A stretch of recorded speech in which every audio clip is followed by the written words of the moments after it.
வீட்லேயே சமைச்சு சாப்பிட்லாமா? எத்தனையோ பழ சீசன் வருது. ஆனால் இந்த மாங்காய் மாம்பழம் சீசன் வந்தால் மட்டும் ரெக்கை கட்டி பறக்கிற மாதிரி அப்படி ஒரு சந்தோஷம். மாங்காய் சீசன் முடியறதுக்குள்ளே இந்த டிஷ்ஷை நீங்களும் செஞ்சு சாப்பிட்டு பாருங்கள். நாங்கள் கடை வச்சுருக்கோம். கஸ்டமர் வந்து வீட்டில் மாங்காய் மரம் இருக்குங்க, நிறைய மாங்காய் இருக்குது, பறிச்சுக்கோன்னு சொல்லுவாங்க. அப்படி பறித்து எடுத்துன்னு வந்து மாங்காய் தாங்க இவ்வளோ மாங்காய். இதுலேருந்து நம்ம 2 கிலோ எடுத்துக்கலாம். மாங்காய் பச்சடி தான் பண்ண போகிறேன். இந்த மாதிரி சைஸில் 2 கிலோ கட் பண்ணி எடுத்து வச்சுருக்கேன். நல்லா க்ளீன் பண்ணிவிட்டு மண் சட்டியில் போட்டுக்கலாம்.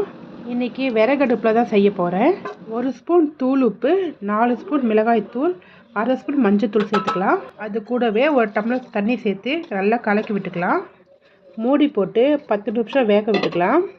நல்லா வெந்துருச்சு. இந்த ஸ்டேஜில் நம்ம வெல்லம் சேர்த்துக்கலாம். 750 கிராம் மண்டை வெல்லம் நசுக்கி வச்சுருக்கேன், அதையும் சேர்த்துக்கலாம். நல்லா கலந்து விட்டுட்டு மறுபடியும் 10 நிமிஷம் வேக விடலாம். இது கூடவே 2 மாங்காய் சீவி வச்சுருக்கேன், அதையும் இப்போ நம்ம சேர்த்துக்கலாம். எண்ணெய் காய வச்சு கடுகு, உளுத்தம்பருப்பு, ஜீரகம், கருவேப்பிலை சேர்த்து தாளித்து விட்டுக்கலாம். அருமையான மாங்காய் பச்சடி ரெடி ஆயிடுச்சு. பார்க்கவே எவ்வளோ கலர்ஃபுல்லாக இருக்குல்லங்க. 4-5 நாள் கூட ஸ்டோர் பண்ணி வச்சு சாப்பிட்லாங்க, அவ்வளோ அருமையாக இருக்கும். நீங்களும் இந்த மாதிரி செஞ்சு சாப்பிட்டு பாருங்கள்.